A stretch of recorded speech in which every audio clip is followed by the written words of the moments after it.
ফেনীর বন্যা পরিস্থিতির খবর জানবো সহকর্মী শেখ ফরিদের কাছ থেকে।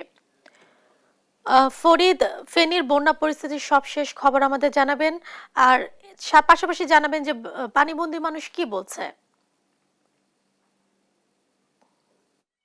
ধন্যবাদ জেসিকা। আপনি যেমনটি বলছিলেন, ভারত থেকে নেমে আসা পাহাড়ি ঢলের পানিতে ফেনীর ফুলগাজীর মুহুরী নদীর দুটি স্থান এবং পরশুরামের কহুয়া নদীর একটি স্থান ফানির তরে, মোট তিনটি স্থান ফানির তরে ভেঙে যাওয়ায় 15টি গ্রাম প্লাবিত হয়।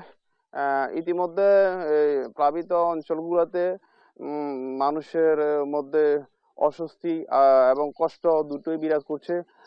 তবে আজকে পানি উন্নয়ন বোর্ডের নির্বাহী প্রকৌশলী যেটি জানিয়েছেন আমাদেরকে, তিনি বলেছেন বিপদসীমার 203 সেন্টিমিটার নিচ দিয়ে মুহুরী নদীর পানি প্রবাহিত হচ্ছে। আমি যদি আপনাকে দেখাতে চাই, মুহুরী নদীর পানি এর চাইতে আরো 8-10 ফুট উপরে ছিল। নদীর ওই পারে যে বাড়িগুলো আছে এগুলার ঘরে উঠানে পানি ছিল, কিন্তু আজ ভোর থেকে পানি অনেকটা নামতে শুরু করেছে। এর কারণে পানির দিক দিয়ে 15টি গ্রামের মানুষ কিছুটা স্বস্তি পেলেও তাদের মধ্যে অন্য আতঙ্ক বিরাজ করছে।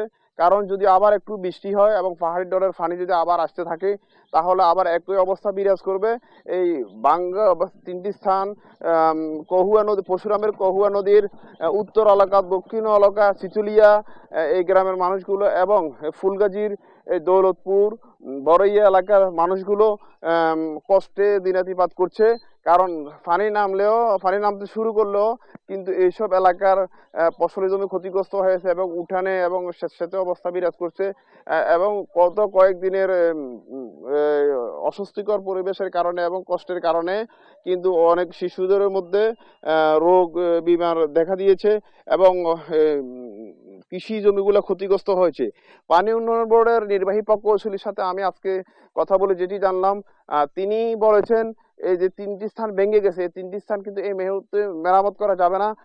মেরামত করতে হলে সময় লাগবে। পানির স্রোত আরো কমলে, পানি নেমে গেলে তখন তারা এর জন্য প্রকল্প হাতে নিয়ে এই 3টি স্থান যেন ভালোভাবে মেরামত বেঁধে দেওয়া যায় সেই বিষয়ে উদ্যোগ নেবেন।